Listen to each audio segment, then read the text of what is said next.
little custom modification I just had to make. These silly goats, they get so competitive over this food, they'll start to jump up in that trough. Even though it's right short on the wall, they'll jump up there and stand in the trough to try to be the one that's in charge. And it frustrates me because, of course, well, that one's being a bully to all the other ones. But then they stand up there and they poop. So every morning I gotta shovel little goat turds out of their tray, which is just annoying. Or dump their food on their poop and hope they don't eat their poop, which just isn't clean. So I finally got around to it. I grabbed a couple scraps here. I just nailed a brace across, post to post, and then a little cap brace. And it's just enough that if they try to jump up in the tray, they can't really stand upright like they'd like to. So we'll see how that works. So far they're not jumping in there, but normally at the end, when there's just like, when everybody kind of gets bored, there'll be one or two that'll jump up in there and wander around and think she's going to find something new. So like I said, hopefully that fixes it.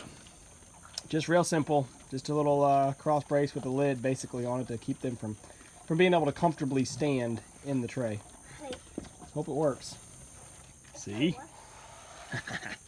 I got you suckers.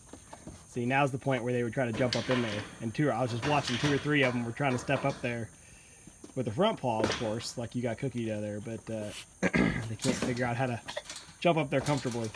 They tried to play it off cool like they were nibbling the bark off that piece of wood, but they're not. They're looking for a chance to jump up in the tray. So hopefully that fixed it. Hope, hope, hope. One less mess, one less thing to worry about. I put some over there. Play it cool. Play it cool.